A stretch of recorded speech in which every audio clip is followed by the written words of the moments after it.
We have Scott and Tessa in the house this morning. How about that?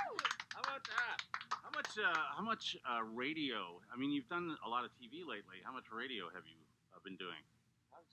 We did a little stint when we were in Pyeongchang, but not so much since returning home. So You're first, Dave. This is the first here in London. It's exciting. Feel so honored. I know. A lot of people are now asking me, how did this happen? And it's just sort of, we were your first. Give your skate shop a plug. Where's the skate shop? Yeah. Well, it's the Moir skate shop, obviously out in on Exeter Road there, pretty much. And it's out here in South London. That's right. And your daughter Charlotte actually was the very first customer that we've ever had. So. And you just happened. I gave you my number and didn't regret it. That's for sure. I was happy. Sure. I saw all that stuff on Twitter. You could have just texted right away instead of asking if you know that. I told you that. Call me anytime. That's the way we work. He did say that, but I just felt like that was our point, Dave. I felt a little guilty sending a text because I knew that you guys were sort of probably in demand, and then I finally heard from the skate shop, and they said, "Yeah, text him." I'm so glad you did. So I did, and I didn't hear from you for a while. Yeah. You guys you've been busy. It's been a little chaotic, yes, but it's always so nice to return home to our local communities, and we've received so much support. It's just been absolutely fantastic. So it's always a treat to come home, even though we don't get to stay for too long. No, when are you gone again? Yeah, we're back out Monday. So and you're off to where on Monday? Japan. Yeah, we go to start our tour, Stars on Ice tour, which is in Japan first, and then we come back, which is going to be a ton of fun. Go across Canada. Kind of the end of April and early May. I have a feeling the tickets are probably hard to get now. That's what we hear. Here in Canada, yeah. I know it's coming to London. I'm pretty sure it's sold out. Oh, yeah? Really? Yeah. Oh, wow. We can't wait to get back in the ice at the I feel Bud like we Garden. should know that. That it's sold out? Yeah. We should probably tell our families. Yeah, exactly. We should probably get tickets for all the people we promised. Yes, no kidding. Sorry, guys, you can't come. Listen, sorry, Dad. And I heard a rumor you're playing hockey this weekend. Yeah, I know. I have to train for that this afternoon. I'm a little bit worried because I can always get to the place in the ice I need to be. I just can't handle the puck. So a lot of disappointed young people are going to be watching me not score any goals tomorrow night. But you scored the other night. Yeah, I played one game. Yeah, back with the Poplar Hill Flyers. Nice. Poplar Hill. That's amazing. Wow. All right, so now what is this? Can people get tickets? This has to do with the hockey bill in Lucan, right? Yeah, and it's a charity event in Lucan, and yeah, it's pretty much the firemen from kind of all over the community playing against the minor hockey coaches. And where do you fit in? That's a great question. I have a brother two brothers who are firemen, so I think they're kind of throwing me on that squad, and I'll pretend like I work for a living. Okay. And they'll play too? Yeah, exactly. Yeah, well, my brother's got to be there with me, right? It's a package deal. We're like the Sedines. Nice. All right. Well, nice. We're talking to Scott and Tessa. They came from the Ellen Show to us. That makes perfect sense. Although we wondered why you didn't do ours. First. Right. Like, why does Ellen get precedence? What is Because this? now here we are, we can talk about Ellen. So we wanted to give you the inside scoop. Yeah, so now that's what we want to know. We want to know everything about Ellen. Like, what was that like? It was an electric energy in the studio. The audience is just fantastic, and I mean, it's such a fun-filled, entertaining show, all about dancing and games and things like that. So it was an honor to be there, and we had a lot of fun with it. But we were nervous.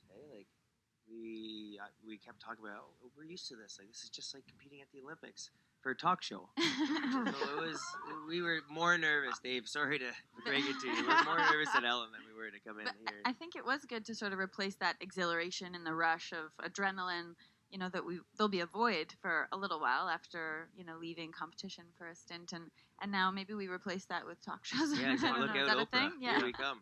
Yeah, Oprah. Well, yeah. Oprah, I don't think Oprah, does she have a show anymore? She's got a whole channel still, doesn't On she? OWN. Well, she does 60 Minutes. Maybe that's your next one. Maybe.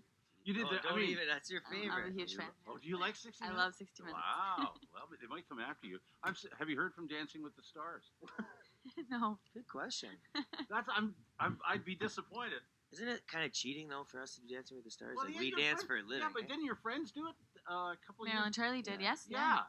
In 2014, we would have done it for sure. We wanted another shot at them. I know you did. Yeah. We were kind of hoping they'd sign back up for 18, but No, that's what I want to know. Do you know most of the people you compete against? Do you know them Yes. well? Yeah, we do. And this generation we've really grown up with and come up through the ranks together. And we train with a lot of our competitors Right. too, which is, I know, an interesting dynamic for outsiders looking in, but not uncommon in skating. So, for example, the French team, Gabrielle and Guillaume, we train with every single day. Really?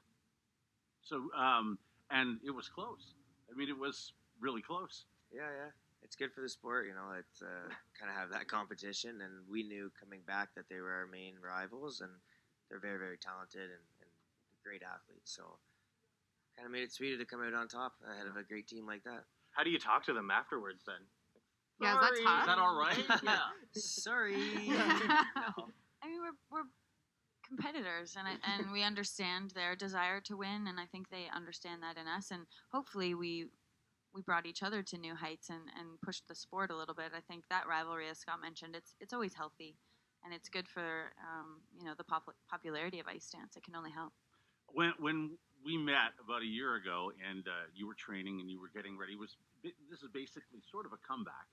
You wanted to go back. You wanted to go back to the Olympics, and I said to you, "Is there more pressure this time?" And you said, "No." Oh yeah. Yeah. Well, Was that? Well, I was naive. Well, at the time, I was surprised too. I said, "Really, not as much pressure?" No, it's not. We know what we're doing, and we've been through this before. So, and because I would have thought, yeah, there's more pressure. But now, Well, we must have come off a good training week that week when I saw you. But there, actually, I think the farther you go in your career, the more pressure you have. And well, this whole comeback was kind of centered around us enjoying ourselves and kind of finding our passion for skating again, which propelled us probably to new heights, I think. But at the same time, we laughed because standing in that opening position, we felt more pressure than we ever have. And I think then looking back and being like, oh, that was so much fun. But, the moment before the music starts, your heart's beating. And we felt way more pressure than we did, let's say, in Vancouver for sure. And I would have thought that would have been the most pressure packed because you were in front of the home fan. Mm-hmm. Yeah, there's something about being 20 and 22 at your first Olympic Games. I think that naivete really worked in our favor. Thank God we were 20 and 22 in Vancouver, not 30 and 28. Really? I think so. I mean, we would have probably, I don't want to sound too cocky, but we probably would have found a way. But we were lucky, I think, in Vancouver to come in kind of training in America, just really focus on us. And we learned a lot, obviously, out of those Olympics. But in Sochi, when we came home, and this is a big tribute, I think, to the community that we're all from, and we came home, we felt like we disappointed Canada. And, really? Silver medal is not a disappointment. But we wanted to win, and we're competitors. to And win. when we came home to London and Ilderton, and we got a ton of support. And, this time going to Pyeongchang, we wanted to bring it home for all those people who supported us when we were silver medalists. And, yeah. That is pressure there. Brought a little bit of pressure there to is us. a lot of pressure there.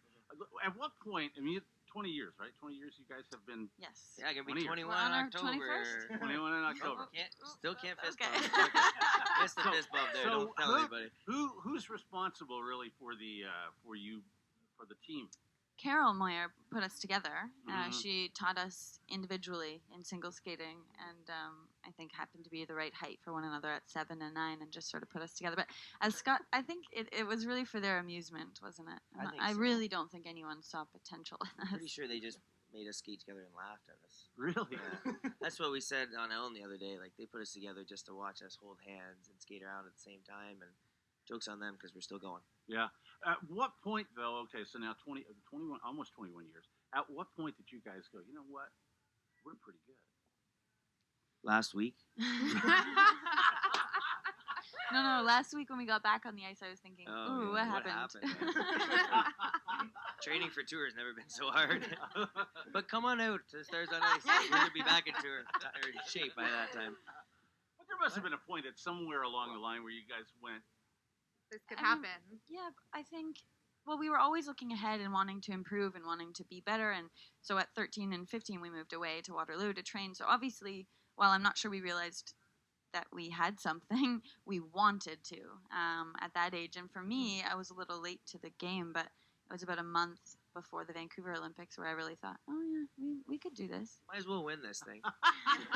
We're We're gonna fly all the way out to Vancouver. All right. You might as well win it. All right.